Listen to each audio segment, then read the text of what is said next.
नमस्कार. महाराष्ट्रातील विविध स्पर्धा परीक्षा अभ्यास करणाऱ्या भावी अधिकारी मित्रमैत्रिणींचं सहर्ष स्वागत आहे अभ्यासश्री अकॅडमी आपल्या यूट्यूब चॅनलवरती. मी तुमचा अभ्यासातील सहकारी मित्र आनंद बिराजदार. मित्रांनो, आज आपण खरं पाहता या चालू महिन्यामध्ये आपल्या यूट्यूबवरती एकही लेक्चर होऊ शकला नाही आहे. मॅगझिनचं काम सुरू होतं मित्रांनो. PDF स्वरूपामध्ये ऑलरेडी तुम्हा सगळ्यांना प्रश्नोत्तर फॉर्मॅटमधला मॅगझिन प्रोव्हाइड केलेलं आहे. अभ्यासश्री अकॅडमीच्या टेलिग्राम चॅनलवरती ते पोस्ट करण्यात आलेले आहे. तिथून तुम्ही ते डाउनलोड करा, प्रॅक्टिस करा आणि मॅगझिन कसा वाटतो नक्कीच कमेंट करून कळवा. इथून पुढे आपले रेग्युलर लेक्चर होत राहतील. तर आज आपण 1 तारखेपासून ते आत्तापर्यंत जे काही इम्पॉर्टंट न्यूज असतील त्या प्रत्येक न्यूजचं शॉर्टमध्ये विश्लेषण करणार आहे. चला तर मग जास्त विलंब न करता पहिला न्यूज आपण समजून घेऊया. इन्फॉर्मेशन टेक्नॉलॉजी भाग म्हणून आपण पहिला न्यूज कव्हर करतोय.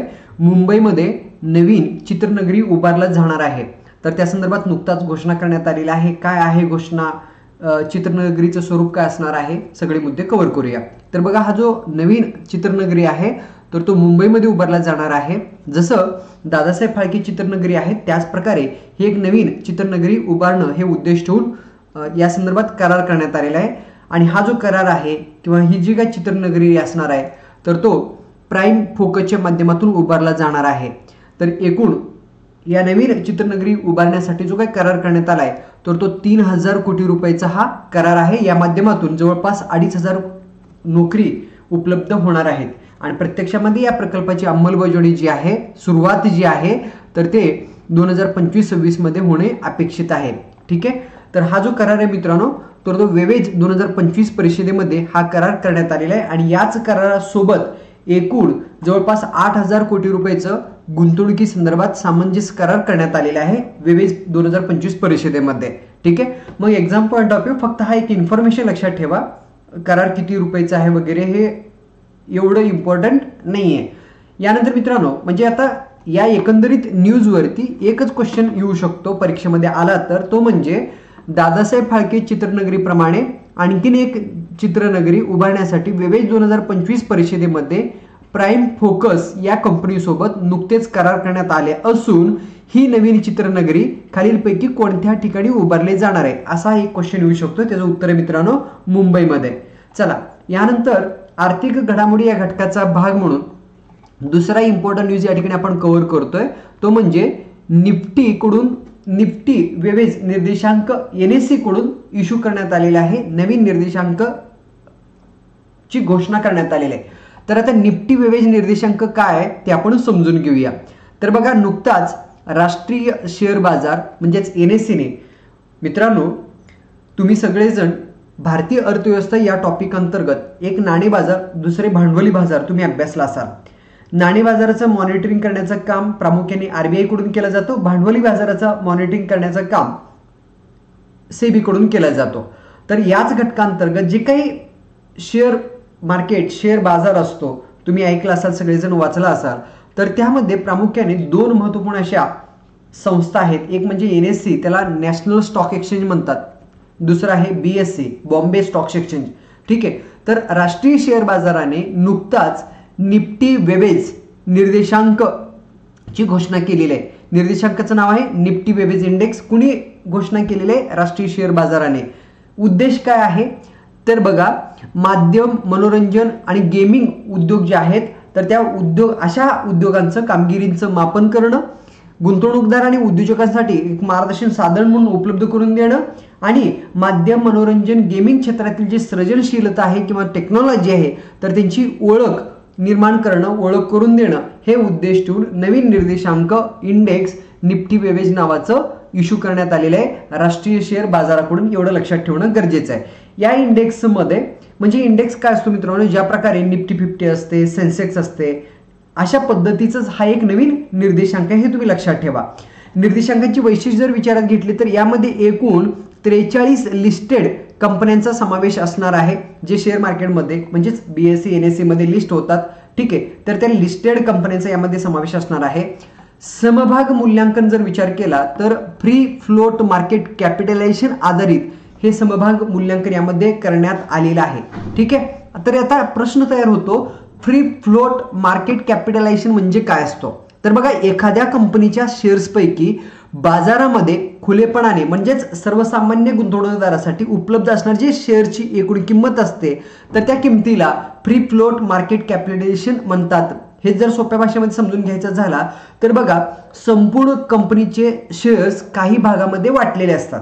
त्यामध्ये काही शेअर्स हे प्रमोटर्सकडे असतात, काही शेअर्स हे सरकारी संस्थांकडे असतात, काही शेअर्स हे मोठ्या गुंतवणूकदाराकडे असतात आणि काही शेअर्स हे बाजारामध्ये खुलेपणाने ट्रेड होणारे असतात. तर त्यांना म्हणतात फ्री फ्लोट मार्केट कॅपिटलायझेशन. इथपर्यंत जो काही मुद्दे आपण कव्हर करण्याचा प्रयत्न केला आहे, आय होप नक्की तुम्हा सगळ्यांना लक्षात आले असतील. ठीक आहे. आणि एकंदरीत या दुसऱ्या न्यूजवरती परीक्षेच्या दृष्टिकोनातून तयार होऊ शकणारे प्रश्न तुम्ही अभ्यासू शकणार आहे आपल्या ऑफिशियल टेलिग्राम चॅनलच्या माध्यमातून. अभ्यासश्री अकॅडमीच्या डिस्क्रिप्शन बॉक्समध्ये लिंक दिलेली आहे. तरी देखील एक फास्टमध्ये धावता आढावा घेऊया. यावरती तयार होऊ शकणारे प्रश्न. निफ्टी वेवेज निर्देशांक कोणत्या बाजार संस्थेने जाहीर केले आहे? राष्ट्रीय शेअर बाजार. निफ्टी वेवेज गुंतवणूकदाराचा मुख्य उद्देश काय आहे? तर माध्यम, मनोरंजन, गेमिंग उद्योगाच्या कामगिरीचे मापन करणं. नेक्स्ट क्वेश्चन कोणता येऊ शकतो बघा, निफ्टी वेवेज निर्देशांकामध्ये एकूण किती कंपन्यांचा समावेश करण्यात आलाय, म्हणजे एकूण किती लिस्टेड कंपन्यांचा त्यामध्ये समावेश असणार आहे? तर एकूण 43. जसं की निफ्टी 50 मध्ये जर विचारात घेतला तर टॉप 50 कंपन्यांचा समावेश असतो. ठीक आहे. त्याच पद्धतीने सेन्सेक्स, काही ठराविक कंपनी, म्हणजे अशा पद्धतीने त्यामध्ये मांडणी असते. नेक्स्ट क्वेश्चन यावरती येऊ शकणारा, फ्री फ्लोट मार्केट कॅपिटलायझेशन संकल्पनेचा उपयोग कशासाठी होतो? तर खुल्या बाजारामध्ये ट्रेड होणारे जे शेअर्स असतात त्या शेअरच्या किमतीचे मूल्यांकन करण्यासाठी केला जातो. यानंतर मित्रांनो, क्रीडाविषयक घडामोडीचा पार्ट म्हणून तिसरा न्यूज आपण समजून घेणार आहे, तो म्हणजे सुधीरमन कप 2025 चर्चेमध्ये. हे सुधीरमन कप स्पर्धा कोणत्या खेळाशी संबंधित आहे असा प्रश्न येऊ शकतो. तर बॅडमिंटन या खेळाशी संबंधित आहे. ही एक द्विवार्षिक मिश्र सांघिक स्पर्धा म्हणून ओळखली जाते, म्हणजे दर 2 वर्षांनी आयोजित केला जाणारा हा स्पर्धा म्हणून लक्षात घ्या. मित्रांनो, सुधीरमन कप समजून घेत असताना ही एक बॅडमिंटन वर्ल्ड फेडरेशन कडून ह्याचं आयोजन केलं जातो. दर 2 वर्षांनी आयोजित केल्या जाणाऱ्या बॅडमिंटन स्पर्धा म्हणून ओळखली जाते. ही जी स्पर्धा आहे प्रामुख्याने इंडोनेशिया बॅडमिंटन असोसिएशनचे संस्थापक आणि अध्यक्ष दिवंगत डिक सुधीरमन यांच्या स्मृतीप्रित्यर्थ त्याचं आयोजन केलं जातं. सुरुवात याची 1989 मध्ये करण्यात आला आहे. प्रामुख्याने जसं की पुरुषासाठी थॉमस कप म्हणून ओळखली जाते, तसंच महिलांसाठी उबर कप म्हणून ओळखले जाते. त्याचप्रमाणे म्हणजे थॉमस कप आणि उबर कप प्रमाणे हे देखील एक प्रतिष्ठित स्पर्धा म्हणून ओळखली जाते. सुधीरमन कप हे बॅडमिंटन या खेळाशी संबंधित आहे, लक्षात ठेवा. ठीक आहे. 2025 जर विचारात घेतला तर तिची आवृत्ती लक्षात ठेवा 19वी आहे. चालू वर्षामध्ये 27 एप्रिल ते 4 मे या कालावधीमध्ये या स्पर्धेचं आयोजन चीनमधील झियामिन या ठिकाणी आयोजन करण्यात आला होता. या स्पर्धेमध्ये विजेता संघ किंवा विजेता देश ठरलेला आहे चीन. आणि चीनने अगदी सुधीरमन कप स्पर्धा सुरू झाल्यापासून आतापर्यंत जर विचार घेतला तर 14 वेळा चीनने या स्पर्धेमध्ये विजेतेपद पटकावलेले आहे. म्हणजे 2025 या वर्षामध्ये चीनने सुधीरमन कप स्पर्धेमध्ये कितव्यांदा विजेतेपद पटकावलेलं आहे? तर 14व्यांदा विजेतेपद पटकावलेलं आहे, तुम्ही लक्षात ठेवा. ठीक आहे. चलो, यामध्ये मिश्र दुहेरी जर विचार केला तर विजेता संघ आहे चीन. ठीक आहे. महिला एकेरी जर विचार केला तर कोरिया, पुरुष एकेरी जर विचार केला तर चीन, महिला दुहेरी जर विचार केला तर चीन. या ठिकाणी लक्षात ठेवा. आणि पुरुष दुहेरी सामना यामध्ये खेळवण्यात आला होता कारण चीनने आधीच 3-1 ने यामध्ये विजेता ठरलेला आहे. भारताच्या कामगिरीच्या बद्दल जर सांगायचं झालं, परीक्षेमध्ये यावरती प्रश्न येणार नाही तरी देखील लक्षात ठेवा, भारत गट ड मध्ये म्हणजे जे वेगवेगळे संघ पाडले जातात तर गट ड मध्ये भारताचा समावेश करण्यात आला होता. मग त्या गट ड मध्ये भारतासोबत इंडोनेशिया, डेन्मार्क आणि इंग्लंड हे देश त्यामध्ये समाविष्ट होते. भारत उपांत्यपूर्व फेरीसाठी पात्र ठरलेला नाहीये. अंतिम क्रमवारीमध्ये या सामन्यामध्ये किंवा सुधीरमन कप मध्ये जर विचार केला तर क्रमवारीमध्ये भारताचा 9वा क्रमांक लागतो. ठीक आहे. एकूण सुधीरमन कप मध्ये 16 देश समाविष्ट झाले होते, त्यापैकी भारताचा जो नंबर आहे तर तो 9वा लागतो. या ठिकाणी लक्षात ठेवा. याआधी सर्वोत्तम कामगिरी भारताचा जर विचारात घेतला तर 2011 मध्ये आणि 2017 मध्ये भारताने या स्पर्धेमध्ये सर्वोत्तम कामगिरी केली होती. त्यामध्ये उपांत्यपूर्व फेरीमध्ये भारत दाखल झाला होता. आतापर्यंत जर विजेते विचारात घेतले तर चीनने 14 वेळा विजेता ठरलेला आहे. ठीक आहे. त्यानंतर दक्षिण कोरिया 4 वेळा, इंडोनेशिया एक वेळा, म्हणजे आतापर्यंत जर विचारात घेतला 5 देश अंतिम फेरीमध्ये पोहोचले होते. 5 असे कोणते देश जे की अंतिम फेरीमध्ये पोहोचले होते? चीन, दक्षिण कोरिया, इंडोनेशिया, डेन्मार्क आणि जपान. मित्रांनो, एमपीच्या दृष्टिकोनातून या न्यूजवरती परीक्षेमध्ये प्रश्न येण्याची थोडी शक्यता कमी आहे. सरळच्या दृष्टिकोनातून IBPS वगैरे जी एक्झाम कंडक्ट केली जाते त्या दृष्टिकोनातून इम्पॉर्टंट आहे. आणि आपण एवढं डिटेलमध्ये डिस्कशन करण्याचा हेतू एवढाच आहे, अगदी सरळ सेवेपासून राज्यसेवा या परीक्षेपर्यंत सोबतच आपले मराठीमधून प्रिपरेशन करणारे जे बहीण भावंडे आहेत, जे सेंट्रल गव्हर्नमेंटची एक्झाम देणारे आहेत, त्यामध्ये SSC असेल, RRB असेल, तर त्या दृष्टिकोनातून देखील न्यूज कव्हर करणं हेतू ठेवून आपण एवढं डिटेलमध्ये डिस्कशन करत आहे. आणि अशा स्वरूपाची न्यूज देखील आपण या ठिकाणी कव्हर करत आहे.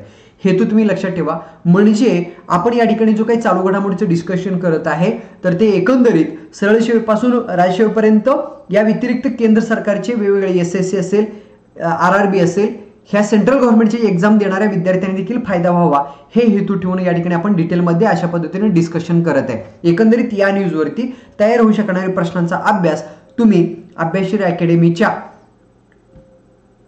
टेलिग्राम चॅनलवरती करू शकाल. चला, यानंतर मित्रांनो जाणून घेणाऱ्या आजच्या सेशन मधला चौथा इम्पॉर्टंट न्यूज. नुकताच सिंगापूर देशामध्ये सार्वत्रिक निवडणूक पार पडलेली आहे. 3 मेला या ठिकाणी निवडणूक संपन्न झालेली आहे. एकूण 97 पैकी 5 जागा बिनविरोध निवड करण्यात आल्या होत्या आणि 92 जागांसाठी ही निवडणूक झाली होती. म्हणजे एकूण सिंगापूर देशामध्ये 97, म्हणजे सिंगापूरची जी संसद आहे ती एकसदनी संसद आहे. एकूण 97 जागांसाठी ही निवडणूक घेण्यात आली होती. त्यापैकी 5 बिनविरोध निवडले गेले. 92 जागांसाठी निवडणूक झाली. त्यामध्ये जर विचारात घेतला तर पीपल्स ऍक्शन पार्टीला किंवा PAPला 82 जागा जिंकलेल्या आहेत. ठीक आहे. आणि 5 बिनविरोध झाल्यामुळं PAPला 87 जागा मिळालेल्या आहेत. आणि जो विरोधी पक्ष आहे विरोधी पार्टीला, वर्कर्स पार्टीला एकूण 10 जागा मिळालेल्या आहेत. मित्रांनो, सिंगापूरबद्दल एक महत्त्वपूर्ण इन्फॉर्मेशन लक्षात ठेवा. सिंगापूर देशामध्ये नागरिकांना मतदान करणं सक्तीचे आहे. ठीक आहे. म्हणजे ज्या नागरिकांचं 21 वर्ष वय कंप्लीट आहे किंवा 21 वर्षापेक्षा अधिक वयाचे नागरिक आहेत त्यांना ते मतदान करण्यासाठी पात्र ठरतात. जसे की आपल्या भारतामध्ये मतदानासाठी पात्र ठरण्याचं जो वय आहे तो 18 वर्ष आहे, पण सिंगापूरमध्ये 21 वर्ष आहे. ठीक आहे. आणि त्या ठिकाणी मतदान ही सक्तीचं आहे, हे देखील लक्षात ठेवा. आता सिंगापूर चर्चेमध्ये आहे तर सिंगापूरबद्दल थोडं लक्षात घेणं आपल्याला गरजेचं आहे. सिंगापूरचे 4थे पंतप्रधान किंवा आता जी सिंगापूरमध्ये सार्वत्रिक निवडणूक जी पार पाडली ते कोणाच्या नेतृत्वाखाली पार पाडली? त्यांचं नाव लक्षात ठेवा, लॉरेन्स ओंग. म्हणजे परत एकदा लॉरेन्स ओंग सिंगापूरचे पंतप्रधान ठरणार आहेत. तर ते लॉरेन्स ओंग हे सिंगापूरचे 4थे पंतप्रधान आहेत. लॉरेन्स ओंग यांच्या नेतृत्वाखाली सिंगापूरमध्ये सार्वत्रिक निवडणुका पार पाडलेल्या आहेत. ठीक आहे. तर बघा, सिंगापूर हा एक संसदीय लोकशाही देश म्हणून ओळखला जातो. ठीक आहे. सिंगापूरचं राजधानीचं नाव आहे सिंगापूर, चलन आहे सिंगापूर डॉलर. ठीक आहे. आणि सध्याचे राष्ट्राध्यक्ष आहेत थर्मन षणमुगरत्नम. ठीक आहे. आय होप तुम्हाला ही कंप्लीट माहिती लक्षात आली असेल. यानंतर जाणून घेऊया पुढचा इम्पॉर्टंट असा 5वा न्यूज चर्चेमध्ये आहे. त्याचं नाव आहे खेलो इंडिया युवा क्रीडा स्पर्धा 2025. आवृत्ती लक्षात ठेवा 7वी. नुकतेच पंतप्रधान नरेंद्र मोदी यांच्या हस्ते खेलो इंडिया युवा क्रीडा स्पर्धेचं 7व्या आवृत्तीचं उद्घाटन करण्यात आलेलं आहे. ठीक आहे. मित्रांनो, ही स्पर्धा जे कोणत्या राज्यामध्ये घेतली जात आहे तर लक्षात ठेवा बिहारमध्ये. म्हणजे पहिल्यांदाच बिहारमध्ये खेलो इंडिया युवा क्रीडा स्पर्धेचं आयोजन करण्यात आलेलं आहे. कोणत्या कालावधीमध्ये या स्पर्धेचं आयोजन करण्यात येणार आहे तर बघा 5 मे ते 9 मे, म्हणजे माफ करा सांगताना थोडंसं कन्फ्युजन झालं. तर 4 मे ते 15 मे 2025 या कालावधीमध्ये या स्पर्धेचं आयोजन करण्यात आलं आहे. प्रामुख्याने बिहारमध्ये या स्पर्धेचं आयोजन केलं जात आहे. मात्र नवी दिल्लीमधील 3 स्पर्धेचं आयोजन करण्यात येणार आहे. ठीक आहे. पण 7व्या आवृत्तीचं खेलो इंडिया युवा क्रीडा स्पर्धेचं आयोजक राज्य जर परीक्षेमध्ये प्रश्न आला कोणत्या राज्यामध्ये आयोजन करण्यात आलाय तर बिहार राज्यामध्ये आयोजन करण्यात आलंय, हे तुम्ही या ठिकाणी लक्षात ठेवणं अपेक्षित आहे. तर बघा, उद्घाटन पाटलीपुत्र क्रीडा संकुल पाटणा या ठिकाणीचं उद्घाटन करण्यात आलेलं आहे. ठीक आहे. उद्घाटन प्रसंगी मुख्यमंत्री बिहार राज्याचे मुख्यमंत्री नितीश कुमार उपस्थित होते. केंद्रीय मंत्री मनसुख मांडविया या ठिकाणी उपस्थित होते आणि बिहारचे 2 उपमुख्यमंत्री, त्यांचं नाव माहीत असू द्या, सम्राट चौधरी आणि विजय सिन्हा. उपमुख्यमंत्र्यांची नावं नाही लक्षात राहिली तरी चालतील महाराष्ट्रा व्यतिरिक्त, पण इतर राज्यांची मुख्यमंत्र्यांची नावं देखील लक्षात ठेवणं गरजेचे अपेक्षित आहे. ठीक आहे. तर बघा एकूण या स्पर्धेमध्ये 27 स्पर्धात्मक खेळ खेळवले जाणार आहेत आणि एक प्रात्यक्षिक खेळ. प्रात्यक्षिक खेळाचं वैशिष्ट्य काय असतो, त्या प्रात्यक्षिक खेळासाठी पदक दिले जात नाहीत. ठीक आहे. एकूण 3 स्पर्धा किंवा 3 खेळ दिल्लीमध्ये खेळवले जाणार आहेत. त्यामध्ये जिम्नॅस्टिक, शूटिंग आणि सायकलिंग ह्या स्पर्धा ज्या आहेत तर ते दिल्लीमध्ये खेळवले जाणार आहेत. साधारणतः 5000 पेक्षा जास्त स्पर्धक यामध्ये भाग घेणार आहेत. तर मित्रांनो या स्पर्धेचं खेलो इंडिया युथ गेमचं शुभकर काय आहे हे पण लक्षात ठेवा. गजसिंह हे शुभंकर आहे. त्याचं वैशिष्ट्य काय मित्रांनो, म्हणजे हत्ती जो की गज आहे आणि सिंह यांचं मिश्रण या शुभंकरमध्ये करण्यात आलेले, जो की स्क्रीनवरती तुम्ही या ठिकाणी बघू शकता. ठीक आहे. तर गजसिंह हे लक्षात ठेवा. शुभंकर प्रतीक जर विचारात घेतला म्हणजे अशा पद्धतीने करण्याचा, गजसिंह हे शुभंकर निवडण्याचा हेतू म्हणजे शक्ती, समन्वय आणि भारतीय सांस्कृतिक वारसा हे प्रतीक म्हणून ओळखला जातो. या स्पर्धेचं आयोजन कोणाकडून करण्यात आलंय तर केंद्रीय युवा व्यवहार आणि क्रीडा मंत्रालयाकडून भारतीय ऑलिम्पिक असोसिएशनच्या समन्वयाने आणि भारतीय क्रीडा प्राधिकरणाच्या समन्वयाने ह्याचं आयोजन करण्यात आलेलं आहे. हे लक्षात ठेवा. मित्रांनो या न्यूजवरती परत डिटेलमध्ये आपण डिस्कशन करणार आहे. म्हणजे खेलो इंडिया युथ गेम्सचा जो परत अभ्यास आहे आपल्याला डिटेलमध्ये करावा लागणार आहे. का? कारण कंप्लीट स्पर्धा पार पाडल्यानंतर म्हणजे 15 मे नंतर कोणत्या राज्यांनी किती मेडल जिंकलेले आहेत, पहिल्या क्रमांकावरती कोणतं राज्य आहे, कोणी चांगलं कामगिरी केलेली, हे सगळे मुद्दे आपल्याला डिटेलमध्ये परत अभ्यासावा लागणार आहे. 15 मे नंतर परत एकदा आपण अभ्यासूया. मात्र एवढं लक्षात ठेवा, खेलो इंडिया युथ गेमचा जो सुरुवात आहे 2018 मध्ये करण्यात आलाय नवी दिल्लीमध्ये, हे लक्षात ठेवा. ठीक आहे. कोणतं उद्दिष्ट ठेवून देशातील जी काही क्रीडा संस्कृती आहे त्याला पुनर्जीवन करणं, तळागाळातील क्रीडापटूंना एक व्यासपीठ उपलब्ध करून देणं आणि भारताला क्रीडा महासत्ता बनवणं हे उद्दिष्ट ठेवून या स्पर्धेचं 2018 पासून आयोजन केला जातो. हे लक्षात ठेवा. आतापर्यंत महाराष्ट्रामध्ये देखील एकदा आयोजन करण्यात आला होता.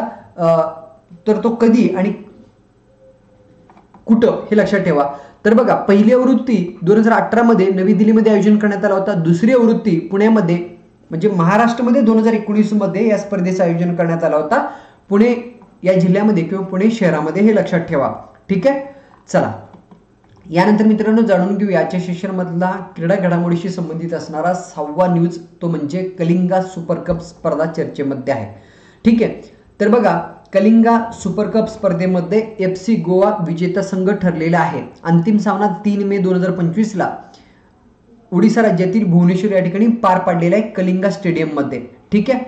चला अंतिम सामन्यामध्ये FC गोवाने कोणाला पराभूत केलेले आहे तर जमशेदपूर FC या संघाला पराभूत केलेला आहे. विजेता संघ FC गोवा आणि उपविजेता संघ जर विचारात घेतला तर जमशेदपूर FC हे तुम्ही लक्षात ठेवणं अपेक्षित आहे. ठीक आहे. यानंतर मित्रांनो याच न्यूजशी संबंधित कलिंगा सुपर कप या स्पर्धेबद्दल थोडं समजून घेऊया. हा भारतातला प्रमुख असा फुटबॉल स्पर्धापैकी एक स्पर्धा म्हणून ओळखली जाते. ठीक आहे. सुरुवातीचं नाव सुपर कप या नावाने ओळखला जात होता. मात्र 2024 पासून म्हणजे 2024च्या आवृत्तीपासून कलिंगा सुपर कप या नावाने ओळखला जातो. कारण या स्पर्धेचं जे प्रायोजक राज्य आहे तो ओडिशा सरकार असल्यामुळं 2024 पासून कलिंगा सुपर कप या नावाने ओळखली जाते. ठीक आहे. ह्याचं आयोजन अखिल भारतीय फुटबॉल महासंघाकडून केला जातो. हे देखील लक्षात ठेवा. ह्याची सुरुवात 2018 मध्ये झालेली आहे फेडरेशन कपच्या जागी.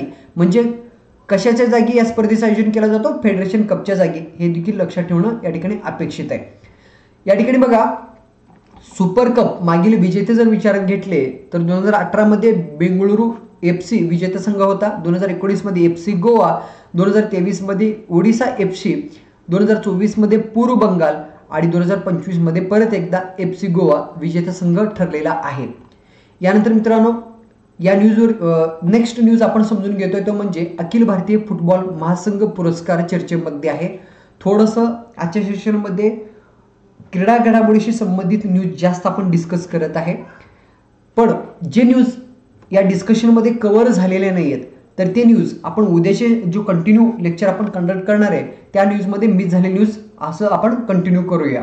म्हणजे 1 तारखेपासून ते 7 तारखेपर्यंतचे जेवढे न्यूज आज कव्हर होतील तेवढे आपण कव्हर करण्याचा प्रयत्न करत आहे. उर्वरित न्यूज म्हणजे जे कव्हर झालेले नाही आहेत तर ते आपण उद्यापासून वन बाय वन आपण एक एक एक एक न्यूज समाविष्ट करून डेली न्यूज अनालिसिसमध्ये पाठीमागची बॅकलॉग न्यूज कव्हर करून टाकूया. 7वा न्यूज पुरस्कार या घटकांतर्गत आपण या ठिकाणी कव्हर करतोय. अखिल भारतीय फुटबॉल महासंघाकडून नुकताच 2024-25 या वर्षासाठीचा पुरस्कार जाहीर करण्यात आला आहे.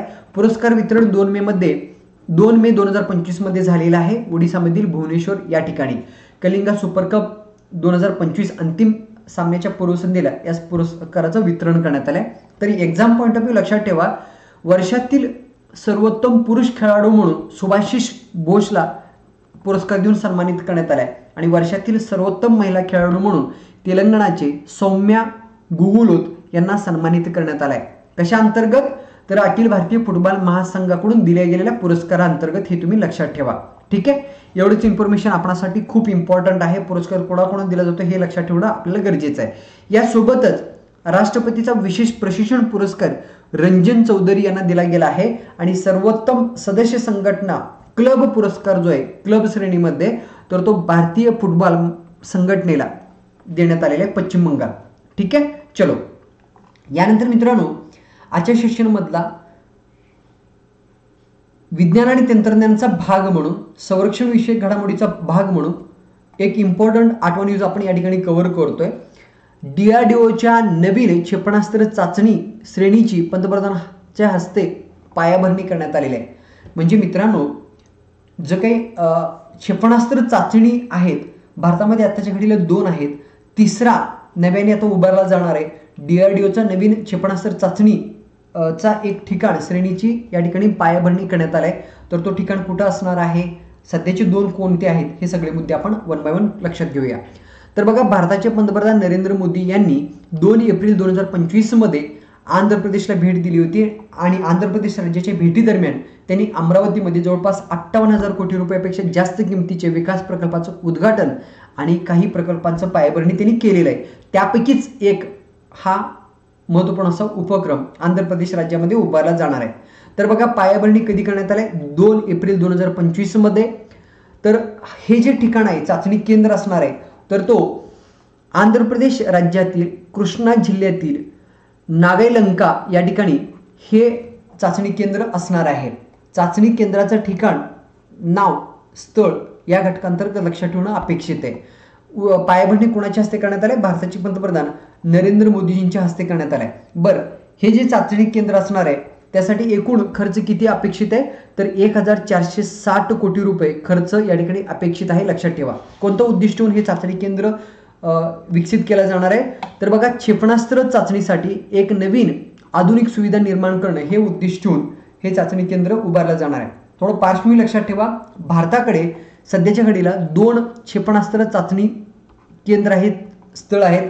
त्यापैकी ओडिशा राज्यातील चांदीपूर या ठिकाणी आणि दुसरा ओडिशा राज्यातील व्हिलरबेट या ठिकाणी 2 चाचणी केंद्र आहेत. पण हे नव्याने चाचणी केंद्राची गरज का निर्माण झाली? कारण फेज 2 बॅलिस्टिक मिसाईल डिफेन्स म्हणजे BMD प्रणालीची चाचणी करण्यासाठी ही दोन्ही ठिकाणी, जो ओडिशामधील चांदीपूर असेल किंवा ओडिशामधील व्हिलरबेट असेल, हे दोन्ही ठिकाणी पुरेसे नाही आहेत. त्यासाठी DRDOसाठी नवीन चाचणी स्थळाची गरज निर्माण झाली होती. म्हणजे DRDOची आवश्यकता लक्षात घेऊन भारत सरकारच्या सुरक्षा विषयक मंत्रिमंडळ समितीने आंध्र प्रदेशमधील कृष्णा जिल्ह्यातील नागालंका या ठिकाणी नवीन क्षेपणास्त्र चाचणी स्थळाला मान्यता दिली होती आणि त्याचा नुकताच 2 तारखेला त्याचा पायाभरणी करण्यात आलाय भारताचे पंतप्रधान नरेंद्र मोदीजींच्या हस्ते. ठीक आहे, तर बघा, ह्या नवीन स्थळांची वैशिष्ट्य काय असणार आहे? हे जे नवीन स्थळ असणार आहे चाचणी स्थळ DRDO फेज 2 BMD इंटरसेप्टर क्षेपणास्त्राची चाचणी या ठिकाणी घेऊ शकणार आहे. इंटरसेप्टर क्षेपणास्त्राची चाचणीमुळं म्हणजे ही जी काय चाचणी असणार आहे तर ती अशी क्षेपणास्त्रे आहेत. क्षेपणास्त्र काय ते आपण आता लक्षात घेतोय मित्रांनो. थोडंसं सांगत असताना घाई गडबड होत असेल नक्कीच कमेंट करून सांगा. तर लक्षात घ्या, इंटरसेप्टर क्षेपणास्त्र ही अशी क्षेपणास्त्र आहेत जे की येणाऱ्या शत्रूच्या क्षेपणास्त्रांना हवेमध्ये सुरक्षित अंतरावरती नष्ट करू शकतात. ठीक आहे, चलो यानंतर मित्रांनो आपण समजून घेणार आहे आजच्या सेशन मधला सर्वात महत्त्वपूर्ण असा ऑपरेशन सिंदूर चर्चेमध्ये आहे. ठीक आहे, तर ऑपरेशन सिंदूर काय आहे लक्षात घ्या. दिनांक 7 मे 2025 ला ऑपरेशन सिंदूर या अंतर्गत कारवाई करण्यात आली पाकिस्तान आणि पाकव्याप्त जम्मू काश्मीरमध्ये. कारवाई कोणाकडून करण्यात आली? भारताकडून करण्यात आली. का करण्यात आली? उद्दिष्ट लक्षात घ्या.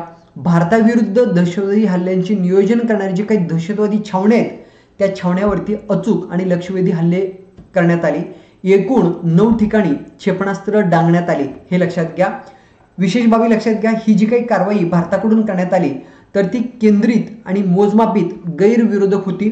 म्हणजे हे जे काही 9 ठिकाणी क्षेपणास्त्र डागण्यात आलेत, भारताकडून हल्ले करण्यात आलेत ऑपरेशन सिंदूर या मोहिमेअंतर्गत, तर ते पाकिस्तानी लष्करी सुविधांना लक्ष अजिबात करण्यात आलेलं नाही आहे. म्हणजे लष्करी तळावरती हल्ले केले गेले नाहीत, नागरिकांवरती हल्ले केले गेले नाहीत, तर हे हल्ले प्रामुख्याने मोजमापित ठरवून दहशतवादी तळांना लक्ष्य करण्यात आलेले आहेत, हे लक्षात ठेवणं या ठिकाणी अपेक्षित आहे. भारताने संयम राखून कारवाई केलेली आहे. कारवाई करण्याची गरज का निर्माण झाली होती मित्रांनो? कारण जम्मू काश्मीरमधील दिनांक 22 एप्रिल 2025 मध्ये बायसरान व्हॅलीजवळील एक लोकप्रिय पर्यटन स्थळ पहलगाम या ठिकाणी दहशतवादी हल्ला झाला होता. त्या हल्ल्यामध्ये 25 भारतीय आणि 1 नेपाळी नागरिकांचा मृत्यू झाला होता. भारत सरकारकडून या हल्ल्याची जे हल्ल्याची जबाबदार व्यक्ती होती त्यांना शिक्षा देण्याचा निर्धार भारत सरकारने केला होता आणि त्याचाच हे आपल्याला अचिव्हमेंट लक्षात येते. तर बघा भारताची भूमिका काय आहे या हल्ल्याच्या मागे? दहशतवाद विरोधामध्ये कठोर पाऊल उचलणं आणि राष्ट्रीय सुरक्षेच्या रक्षणासाठी निर्णायक कारवाई म्हणून या ठिकाणी ओळखली जाते. बरं, या मिशनला मिशन सिंदूर हे नाव का दिलं गेलं? त्याचं कारण म्हणजे पहलगाममध्ये दहशतवाद्यांनी जो हल्ला केला होता त्या हल्ल्यामध्ये त्यांनी महिलांना सोडून फक्त त्या महिलांच्या पतींनाच त्यांनी टार्गेट केलं होतं. म्हणजे महिलांच्या कपाळावरचं कुंकू त्यांनी पुसलं होतं. तर त्याचा बदला म्हणून म्हणजे त्यांच्या डोळ्यादेखत त्यांचा पतीनं जो गोळ्या झाडल्या होत्या दहशतवादी हल्ल्यामध्ये त्यालाच प्रत्युत्तर देण्यासाठी भारत सरकारने हे मिशनचं नाव मिशन सिंदूर असं ठेवलं होतं. म्हणजे जो पहलगामचा दहशतवादी हल्ला होता त्याचा प्रत्युत्तर म्हणून भारत सरकारने ही मोहीम राखलेली या ठिकाणी आपल्याला लक्षात ठेवणं गरजेचं आहे. आय होप आजच्या सेशनमध्ये जेवढं काही या ठिकाणी आपण न्यूज कव्हर करण्याचा प्रयत्न केला आहे सगळ्यांना लक्षात आला असेल. लेक्चर आवडलं असेल लेक्चरला सर्वांनी लाईक करा, इतर मित्रमैत्रिणी लेक्चर शेअर करा आणि PDF स्वरूपात जे काही नोट्स देतोय आपण, करंट अफेअरचा अपडेट देतोय वेळोवेळी, तर ते मिळवण्यासाठी आजच तुम्ही सगळ्यांनी अभ्यासर अकॅडमीचा टेलिग्राम चॅनल जॉईन करा. डिस्क्रिप्शन बॉक्समध्ये लिंक दिलेला आहे. तसेच मे महिन्याचा जो आपण मॅगझिन इश्यू केलेला आहे प्रश्नोत्तराचा, तर ते देखील सगळ्यांनी डाउनलोड करा, प्रिंट करा, प्रॅक्टिस करा, ठीक आहे. आणि जो आपण मॅगझिन लॉन्च केलेला आहे तो कसा वाटतो ते देखील कळवा. थांबतो या ठिकाणी मित्रांनो, परत भेटूया नेक्स्ट सेशनमध्ये. Thank you so much for today new discussion. Have a great day. जय हिंद.